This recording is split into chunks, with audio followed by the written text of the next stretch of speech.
Witam was bardzo serdecznie, mordeczki, w kolejnym poradniku do Broken Ranks, dzisiaj drify.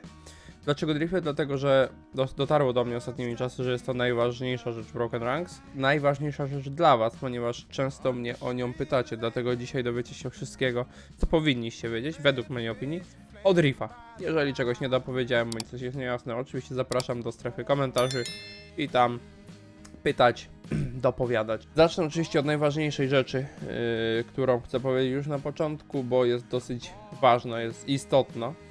Musicie sobie uświadomić jedno, że w tej grze kupicie wszystko. Kupicie konto premium, kupicie skiny, kupicie wbrew pozorom levelowanie, kupicie itemy, ale nie kupicie psychoexpa. Co mam na myśli? Dialektryki to jest tak naprawdę jedyna możliwość osiągnięcia większej ilości psychoexpa, bądź takiej ilości lekkiej, że nie musicie biegać, ale są one tak drogie i wychodzi za nie tyle pieniędzy, że jest to totalnie nieopłacalne. Chyba że ktoś jest bardzo bogaty. Mówimy tutaj o realnej walucie, o PLN-ach. Dlatego psychoexp i expienie kamieni to jest podstawa. Ktoś mnie pytał w poprzednim odcinku, w poprzednim poradniku, że jaki set, czy to opłacalne, czy nieopłacalne. Nie, mordeczko, sety są totalnie do wywalenia. One są dobre na krótki dystans, na chwilę i tak dalej, ale musisz cały czas pamiętać, że chcesz expić drifty, że musisz expić drifty, żeby twoja postać była lepsza.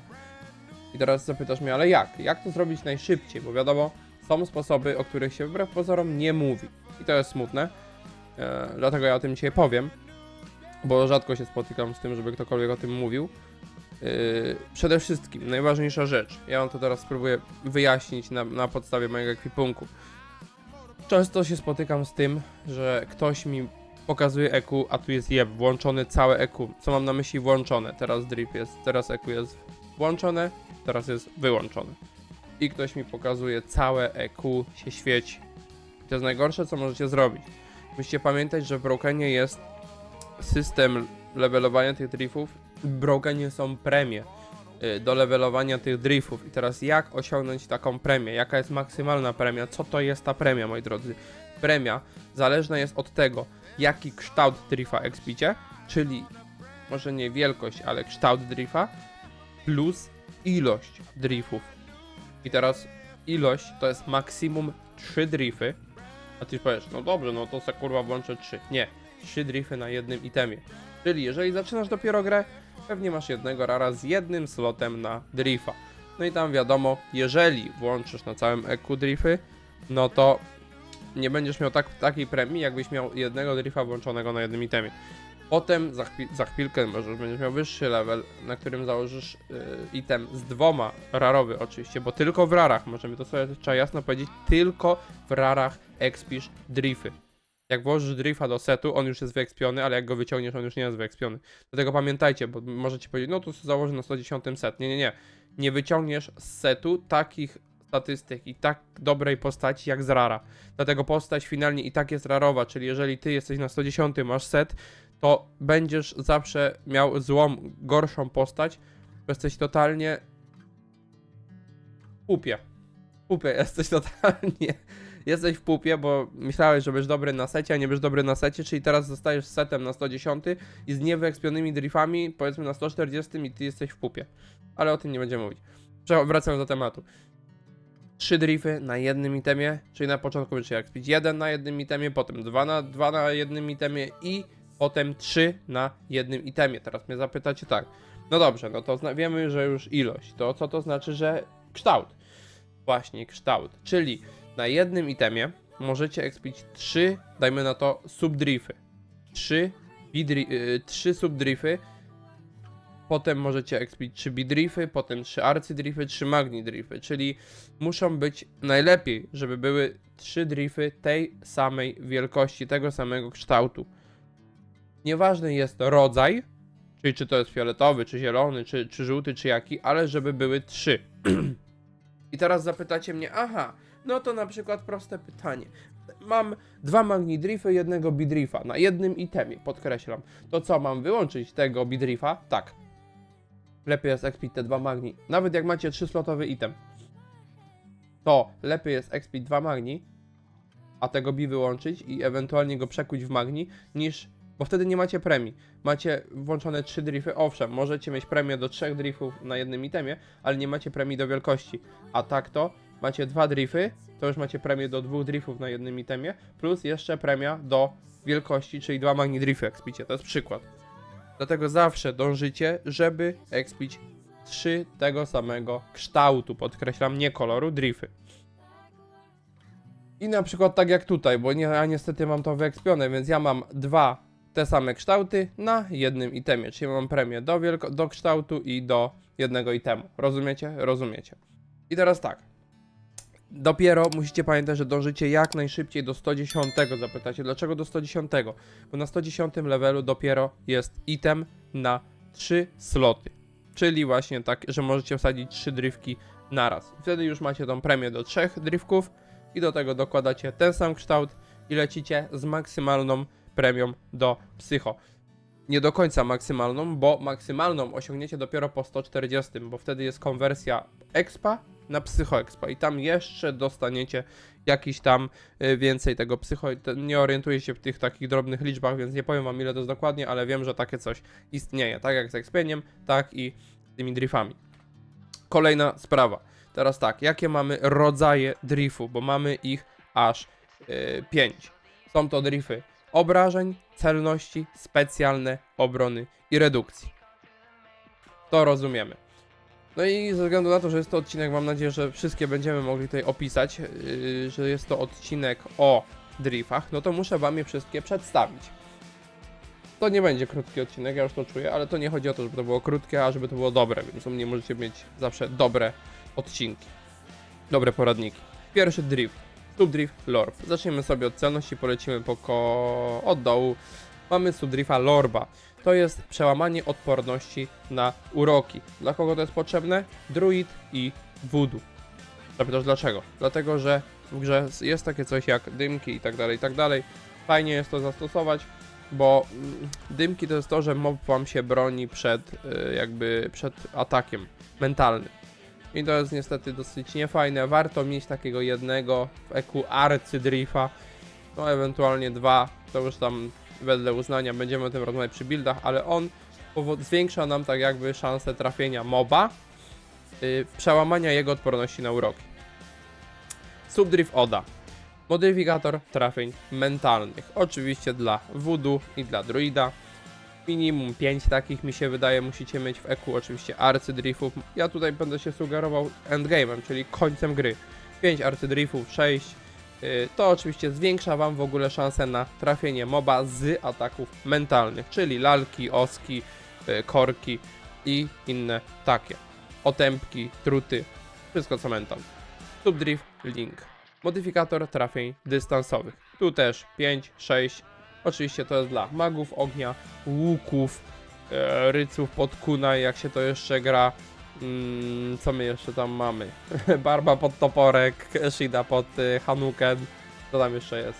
Ale tak już bez śmiechów, no to wiadomo, dla łuka i dla maga ognia, ponieważ ataki dystansowe są naszymi głównymi atakami, prawda? Więc tutaj tak to wygląda. Subdrift Ulk. Modyfikator trafień wręcz. Oczywiście dla barbarzyńcy, dla Shida, dla rycerza.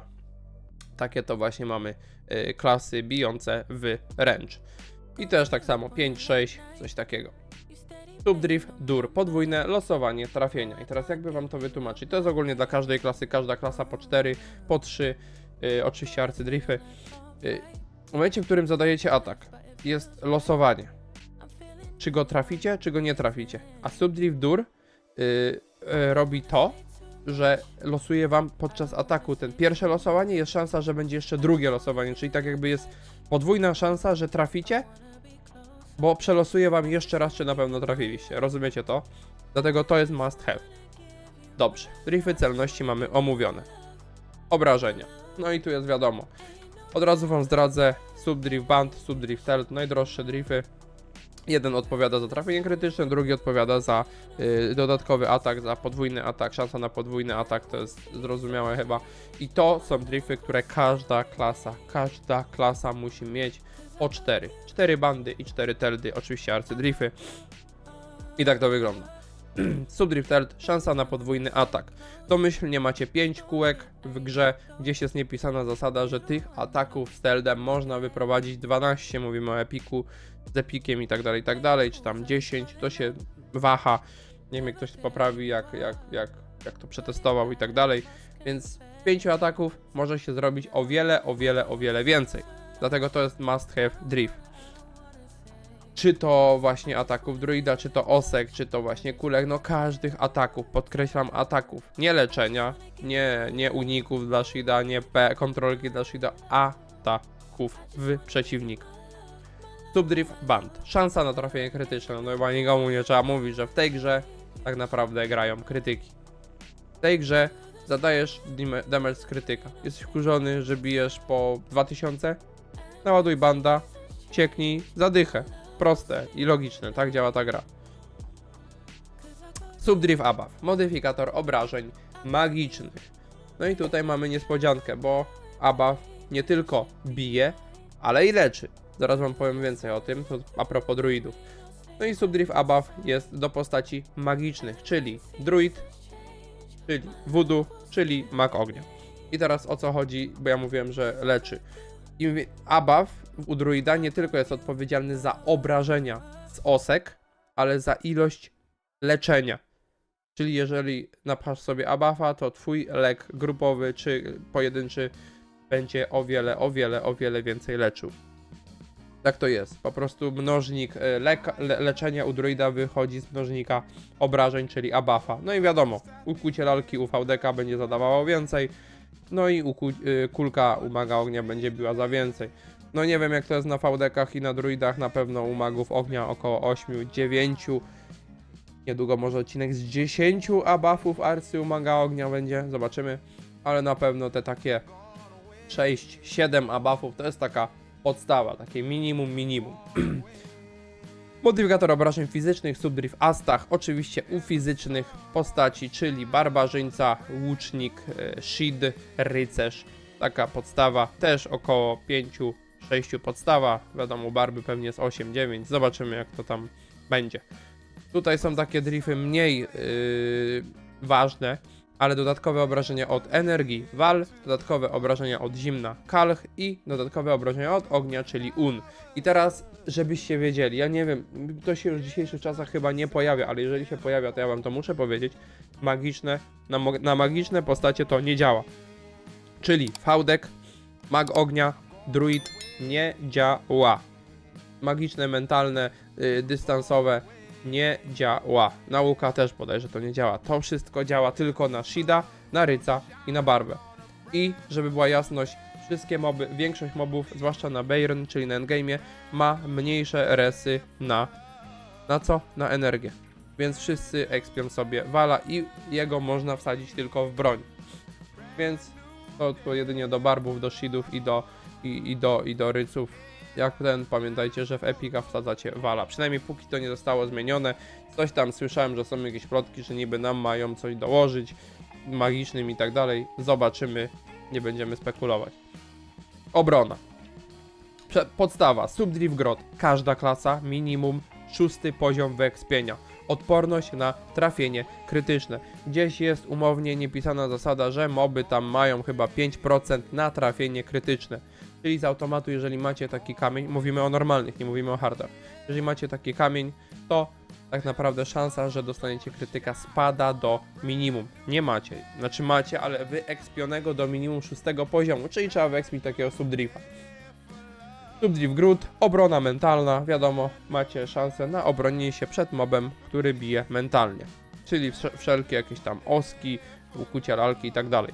Subdrift Elen, podwójne losowanie obrony, czyli jeżeli macie defa w jakąś tam strefę, to tak samo jak Dur przelosowuje czy traficie, a Elen przelosowuje czy kucniecie. Subdriftal, obrona wręcz, no to wiadomo, tym się bronimy, wręcz zwiększa wam jeszcze dodatkowe procenty wręcz i obrona dystansowa Subdriftowi zwiększa wam szansę obronienia się ze strefy dystansowej. Dobrze, teraz redukcja i tu już jest piękna sprawa. Subdrift Alarm, każda klasa minimum 4 arcy, znaczy tam 3 arcy, 1 magni, to już jest tam cap. redukcja otrzymywanych obrażeń, czyli mniej ogólnie z marszu dostajecie mniej obrażeń od danego moba. Subdrifari, szansa na unik. Te drify są bardziej dla druidów, dla ryców, może dla wszystkich, którzy nie są magami. Tak, Alorn jest dla wszystkich, a te cała reszta jest w większości dla klas niebijących. Aczkolwiek potem to się i tak zmienia, to i tak będziecie wyrzucać. Subdrifari, szansa na unik, czyli że w ogóle nie dostaniecie ataku. Szansa na zredukowanie obrażeń to jest młodszy brat Alorna. Tu macie, że redukcja obrażeń, czyli że jest stała wartość, która wam redukuje, a tu macie jeszcze dodatkowo, możecie sobie tak jakby zredukować jeszcze troszkę, tylko że to już jest losowanie, to jest stałe i zawsze będziecie tyle redukować to, co wy expicie, a tu jest szansa, że ten orb zadziała i wam coś zredukuje jeszcze dodatkowo. Tutaj jest redukcja otrzymywanych obrażeń krytycznych, czyli jak już dostaniecie tego krytyka, macie to wyekspione na fulla, no to tak naprawdę znikomą ilość dostaniecie taki jakby kaganiec na krytyki. Redukcja otrzymywanych obrażeń biernych, czyli te tutaj krwawki, podpałki i tak dalej. Redukuje wam ilość, którą dostajecie po zakończeniu rundy.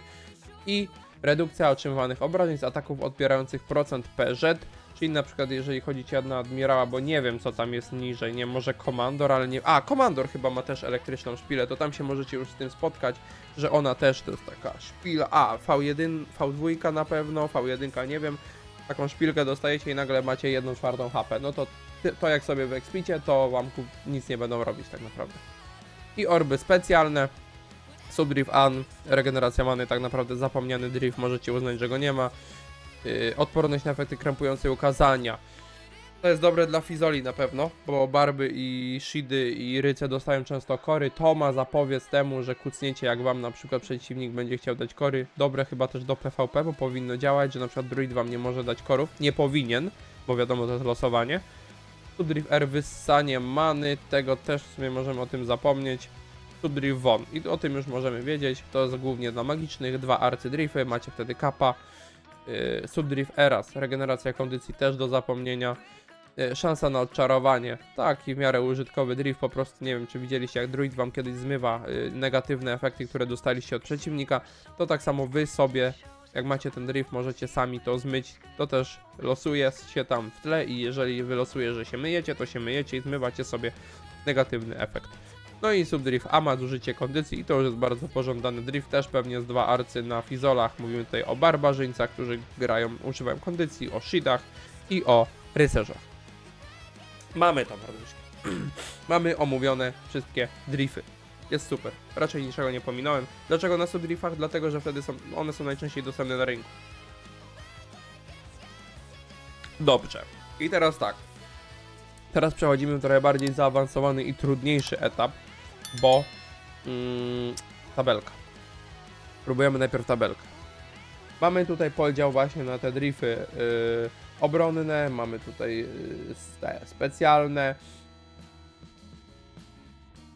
O nie, one są jakoś inaczej porobione. No nieważne. One są bardziej rangami, czyli każdy drift, musicie wiedzieć, ma swoją potęgę. Czyli Subdrift ma inną potęgę, Bidrift ma inną potęgę, Magnidrift ma inną potęgę i Arcydrift ma inną potęgę. I teraz potęga, żeby wam najpierw pokażę wam jak one wyglądają. Tak wygląda Subdrift. Tak wygląda Subdrift. Tak wygląda Bidrift. Tak wygląda Arcydrift i tak wygląda Magnidrift. I teraz musicie pamiętać, że te, które wam pokazywałem przed chwilą, czyli każde widzieliście, miały swoje kolory i tak dalej. Kolory są nieważne, musicie pamiętać, że expiąc drifty 3 tego samego kształtu w jednym itemie, nieważne jakie one mają kolory, tylko musicie pamiętać, że nie wrzucicie 2 tych samych nazw, czyli tych samych driftów do jednego itemu. Kolory wrzucicie, tak jak ja tutaj mam, 2 te same kolory, na spokojnie. Kształty też, ale na przykład tu mam na przykład Arcydrifta Gruda, nie mógłbym tutaj dać Arcydrifta Gruda. Oczywiście nie mógłbym też dać tutaj Magnidrifta Gruda, nie mógłbym tutaj też dać Bidrifta Gruda i Subdrifta Gruda. Musicie pamiętać, że w jednym itemie mogą być 3 te same kształty, 3 te same kolory, ale nie 3 te same nazwy drifta. Rozumiecie? To dobrze, że rozumiecie. I teraz tak. Każdy item ma swoją pojemność. Tu macie na przykład pojemność 36 na 36. Ja mam nadzieję, że to widać. Tu macie na przykład 30 na 30, tu jest 32 na 33 zapełnione. I tą pojemność zapełniacie potęgą drifa. Bo te drify w tym Brokenie to nie jest takie wbrew pozorom oczywiste i proste. Pewnie się spotkaliście już, albo się dopiero spotkacie z takim czymś, że chcecie włożyć drifa, a pisze, że pojemność sprzętu przekroczona. Albo expicie drifa i wam się nagle świeci na czerwono, że drift zostanie wyłączony, bo gdzieś ja tutaj pewnie będę miał taki komunikat, może, maybe. Tutaj powinien być. O! Drift musi zwiększyć swoją potęgę, żeby uzyskać kolejny poziom i dalej zdobywać doświadczenie. Obecna pojemność sprzętu na to nie pozwala. Zwiększ ją albo przełóż drift do innego sprzętu. Teraz o co chodzi? Mamy Telda na 16 poziomie. Widzicie to. Jest poziom 16, potem jest jego doświadczenie łączne, potęga. Potęga 12 na poziomie 16. No i oczywiście potem jest zakres rank, czyli widzicie, że ja go mogę wsadzić sprzęt od 10 do 11 poziomu, 12 poziomu. Czyli macie od razu informację, że arcydrify możecie wsadzać dopiero od 110 poziomu. Dlaczego? Dlatego, że wtedy macie dostęp do itemów 3-slotowych i itemów z 10 rangą, bo itemy z 10 rangą mają już 3 sloty. Czyli na przykład Envile na 110, Miłość Moran na 120, no tutaj jeszcze coś pewnie, bo o, Karwasze na 110 i tu już możecie wsadzać arcydrify na przykład. No i tutaj jeszcze pierścienie, ale to są akurat dary, ale no, będziecie mogli na przykład w Przysięgę Draugura i tak dalej, i tak dalej. Czyli, jeżeli mamy potęgę i on tutaj nie zwiększy sobie, bo ma 16 i ogólnie jak widzicie to ma zajęte 36 na 36. Ja wam teraz zademonstruję coś. Dlaczego? Bo ktoś się może zastanawiać, dlaczego on nie zwiększy swojej potęgi. Już wam pokazuję. Znajdziemy sobie tego Telda. I to jest, moi drodzy, szansa na podwójny atak. To jest drugi od góry, jak widzicie. Bo pewnie widzicie, mam nadzieję, że widzicie. Jak macie tą tabelkę, to jest druga opcja od góry. I tam jest szansa na podwójny atak Teld. I jak widzicie, mamy Subdrift, ma 4 potęgi, tak? Potem mamy Bidrifa, który ma 8 potęgi. I mamy Magnidrifa, który ma 12 potęgi. I Arcydrift, który ma 16 potęgi, tak? Czyli my mamy tak jakby mamy Arcydrifa, ale on jest wyekspiony, bo musicie pamiętać, że ekspienie nawet Arcydrifa zawsze zaczyna się od zerowego poziomu, chyba że zrobicie łączenie. O łączeniu za chwilę wam powiem coś więcej. No i teraz mamy tego Drifa, wy zobaczcie. Tak jak sobie porównaliście, on ma poziom 16, ale potęgę 12. Czyli na środku Magnidrift ma Magnidriftową potęgę, bo arcydrifowej jeszcze nie osiągnął. Jak sobie zobaczycie obok, macie Subdrift od 1 do 6, Bidrift jest od 1 do 11. Mówimy o expie. On może mieć kształt Bidrifa, ale nie być do końca wyekspiony. Możecie mieć Bidrifa, który ma potęgę Subdrifa. Rozumiecie zasadę działania? Możecie mieć Arcydrifa, który ma potęgę Subdrifa. Czyli ich potęga zmienia się z levelem, a nie z wielkością drifa. Czyli mamy Subdrifa, mamy od 1 do 6, mamy Bidrifa od 1 do 11, mamy Magnidrifa od 1 do 16. Czyli to jest Arcydrift, Arcyteld, ale jego właściwości mają właściwości Magnidrifa, bo widzicie, on jest wyekspiony do 16, a do 16 mieliśmy Magnidrifa i on ma 500 na 500 expa, czyli jeżeli ja bym go jednego mobka zabił, który mi da psycho, on by przeskoczył na 17 i już byłby właściwościami Arcydrifa, ale i potęga by się zmieniła na co? Potęga by się zmieniła na 16. Tak. I teraz zapytacie mnie, no dlaczego tego nie zrobisz? No bo mi na to sprzęt nie pozwala, bo ja sobie wymyśliłem, że tak będę miał, że taki mam build, tak dalej, i tak dalej. Dlaczego? Dlatego, że ja mam zapięte na ostatni guzik. Tadają, ci co chcieli to widzieli. Pozdro. Więc on jest tak zrobiony. I teraz tak. Mamy informację, że jest, że trzeba go przełożyć, no ale my go nie przekładamy. Ty byś go musiał przełożyć, jeżeli sobie, bo build musicie kminić, musicie myśleć, musicie analizować, musicie liczyć. bo no on by mógł mi wejść wyżej, ale musicie pamiętać, że jeżeli on by mi wszedł wyżej na 17, to on by miał wtedy potęgę 16, podkreślam, miałby potęgę 16, tak? I niestety, ale on już by nie zajmował 12, czyli by mi się tu nie zmieścił, bo mam 36, tak? Weźmy sobie kalkulator, wy go nie będziecie widzieć. Weźmy sobie kalkulator i tak, mamy 36 pojemności tego akurat sprzętu. I tak, ABAF nam zajmuje na poziomie, maksymalny poziom, czyli 21 zajmuje nam 12. Właśnie dlatego musicie pamiętać, że z czerwonymi będziecie mieli największe problemy. Dlaczego? Dlatego, że zwłaszcza te ofensywne, czyli Telt i Band, tu ma poziom 16 i zajmuje 12, a tu ABAF na 21 ma potęgę 12, czyli jest kolosalny przeskok, tak? No i macie ABAFa, który ma 21 poziom, zajmuje 12, czyli tak, mamy 12, ok, ten nam zajmuje 12.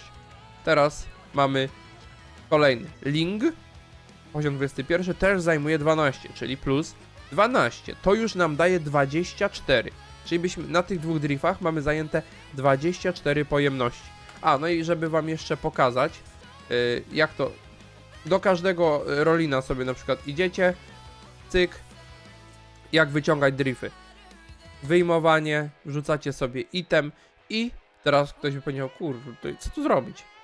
Drift, który chcecie wyciągnąć, klikacie, wyjmij, pyk, drifta mamy wyciągniętego, jest sobie on tutaj w EQ, a my mamy, tak jak powiedziałem, 24, tak?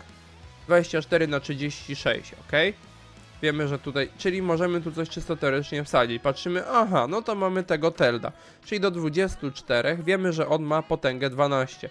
Dodajemy 12, 36, czyli wiecie, i w Broken Ranks, żeby zrobić dobry build, najważniejsze jest to, żeby sobie zamykać itemy, czyli żeby je, jakby wykorzystywać ich potęgę maksymalnie. Dajemy sobie drifty, osadzenie, pyk, tyk, osadź i mamy zamkniętą całą pojemność. Rozumiemy? Rozumiemy. Super.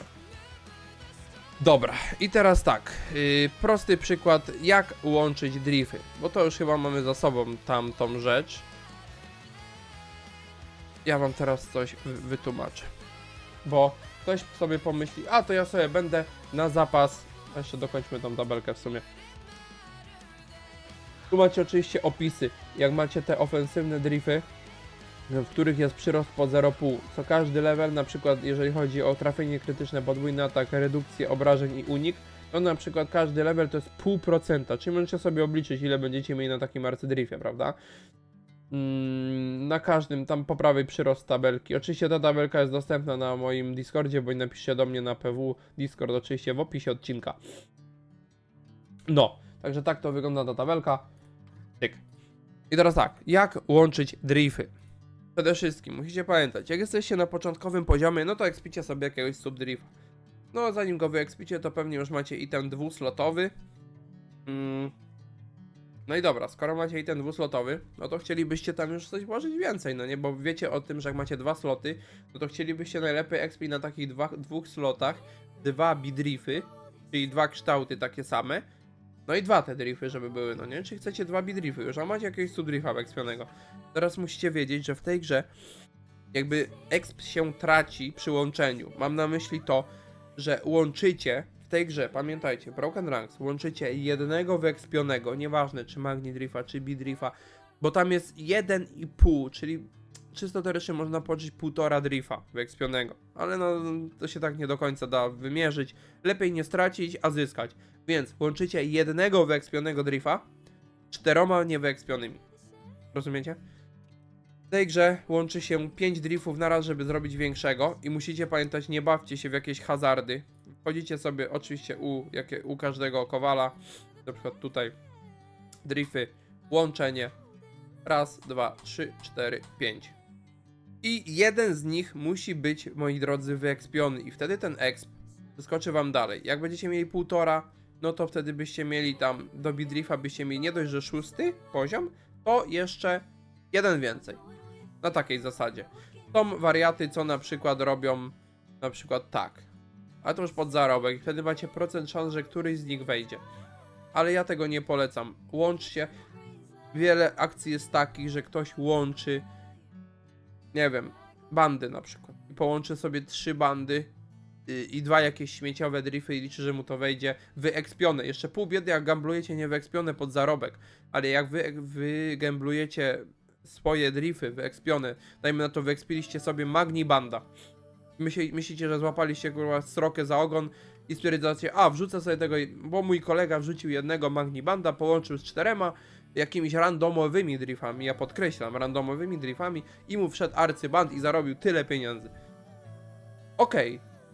Nawet jakby mu nie weszło, to nie stracił swojego czasu poświęconego na grę, na psychoekspienie sprzętu. On to zrobił pod zarobek, więc wy też sobie możecie tak robić pod zarobek, ale nie pod własne EQ.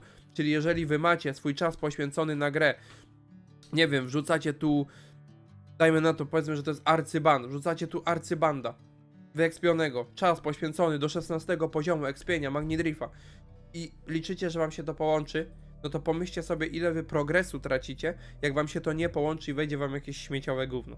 Nie robi się tak.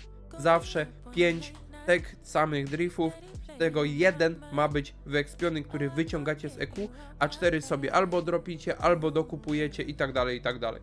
Dajecie połącz, macie bidrifa, cześć jak czapka, wsadzacie w EQ i ekspicie dalej. Tak wygląda łączenie driftów. I wiadomo, jeżeli chodzi o łączenie, to pod zarobek, czy jakieś ryzykowne, możecie łączyć każdy kolor z każdym kolorem. Taki sam drift z takim samym driftem, ale ja wam mówię i ostrzegam, łączcie 4 te same drifty. No 5 w sensie, 5 tych samych driftów i 1 ma być wyekspiony z waszego EQ. Ja nie mam jak pokazać, bo wszystkie mam na arcy, więc już nie mam co połączyć. No i oczywiście, mordeczki, nie byłbym sobą, gdybym nie zapomniał, ale na szczęście mi się przypomniało najważniejsze, dlaczego ja mówię, że 4, że 8, że 5, że tak dalej. Broken Ranks, jeżeli chodzi o drifty, są dwie rzeczy. Jest coś takiego jak cap pewnego levela, pewnej rzeczy i kara. Nie będę wam tego wyliczał, możecie sobie to zobaczyć na moim EQ, ale cap jest, jeżeli mamy na jakimś drifie capa, tak, czy na przykład na bandzie, na teldzie, to nie możecie go jakby mieć więcej niż maksimum, które jest ustalone odgórnie przez White Moon. No i na przykład na bandach i na teldach jest to 60%. Możecie mieć maksymalnie 60% balda, 60% telda, bo White Moon chyba uznało, że na przykład, nie wiem, 60, że 80-100% byłoby zbyt OP, bo byśmy walili non-stop krytykami, zrozumiałe. Dlatego nam to skapowali.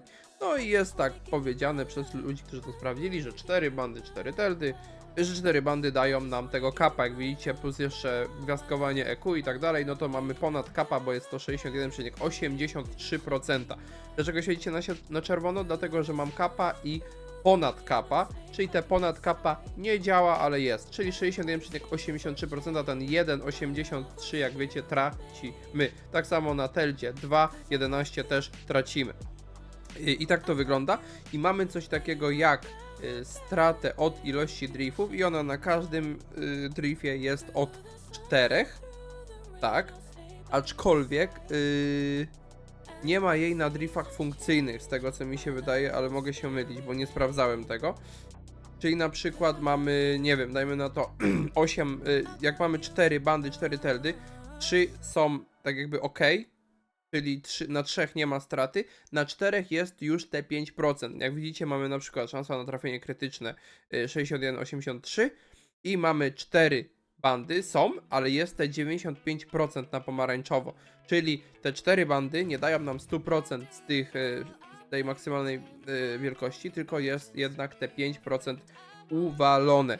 Ale znowuż jak mamy linga, mamy na przykład 5 lingów i mamy 87%, czyli mamy 3 są ok drifty, a 4 to już jest za dużo, bo jest o 5%, czyli 2 za dużo na przykład, bo mamy 5 to już jest 87%, no i już na przykład do 8, czyli 4, dobrze liczę?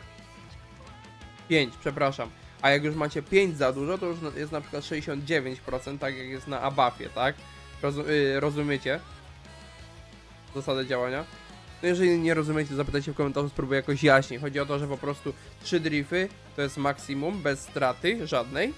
Cap to jest najczęściej na przykład na bandach 60, na duże, jak widzicie, mamy też 60, na przykład na redukcji trzymanych obrażeń jest 40, na podwójnym losowaniu obrony jest 80, te kapy się różnią, no i strata zaczyna się od 4 driftów w górę, na przykład na czerwonych, czyli jak już macie 4 to jest 95, jak jest 8 to jest 69%, jak jest 5 to jest 87%, czyli nie możecie wkładać za dużo driftów, ale to i tak jest więcej, w Expionu taki drift daje więcej niż jakby go nie było. Dlatego musicie zwracać na to uwagę i dlatego te ramy są takie sztywne, że 4 bandy, 4 teldy, 5, 6 linków, 8 abafów, czy tam astachów. Tak to właśnie wygląda.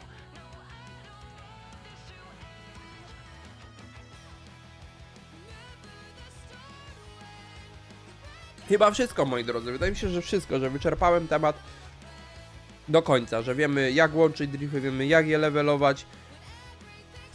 Przede wszystkim 3 te same kształty na jednym itemie, nie powłączane wszędzie. Wtedy macie maksymalną premię.